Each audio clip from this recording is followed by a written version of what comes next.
General Ziaul हक ने पाकिस्तान की सियासी तारीख के अपने बदतरीन दौर के दौरान फौज के हक हुक्मरानी को अपनी जात के महवर में समेटते हुए आखिरी मसीहा के तौर पर पूरे पाकिस्तानी माशरे को मजहबी इंतहा पसंदी के गड्ढे में धकेलने की कोशिश की। हम निफाज इस्लाम का मकसद हर कीमत और हर महाज पर हासिल करेंगे। अदालत में भी, निज़ामत में भी, मईशत में भी, सियासत में भी और क़यादत में भी। इससे ना तो इनहराफ की जरूरत है और ना इसकी कोई गुंजाइश।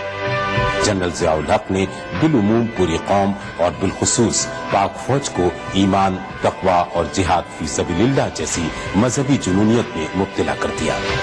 यही नहीं बल्कि रूसी फौजों के अफगानिस्तान से इनखला के बाद पाकिस्तान की दिफाई लाइन अफगानिस्तान तक बढ़ाने की हिकमत अमली ने पाकिस्तान के अस्करी इदारों को जिहाद अफगानिस्तान का दर्ज दिया और अफगानिस्तान बॉर्डर समेत मुल्क भर में जिहादी मदरसों का जाल बिछाने की हिकमत अमली बनाई गई। बिल्कुल फौज के अंदर भी इस्लाम लेके आए, कोशिश ही नहीं की लेके आए।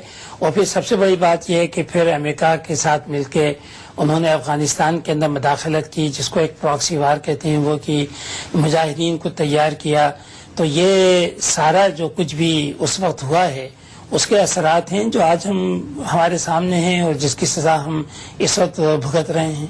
उस जमाने में अमरीकी पॉलिसी थी, अमरीका का पॉलिसी था कि भाई मजहब के नाम पर अफगानिस्तान की जंग लड़ी जाए और मजहब के नाम पर इस्लाम के मुकद्दस नाम को अमरीकी मफादात के लिए इस्तेमाल किया गया। ज़ियाउल हक दौर में जो मदरसे थे उनको ऐसे बेतहाशा पैसा आया अरब से, क्योंकि अरब तो फिटू है अमेरिका की।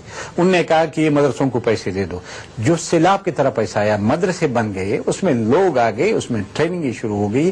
तो ये वो आवाज थी जो ज़ियाउल हक तो अपनी कुर्सी को बचाने के लिए था।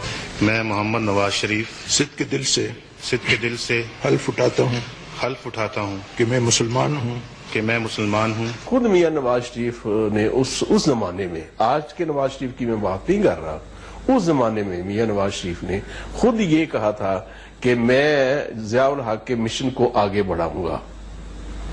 और जब उनको ये कहा जाता था कि वो मार्शल लॉ की निशानी है, ज़ियाउल हक की निशानी है, तो वो बुरा नहीं मनाते थे।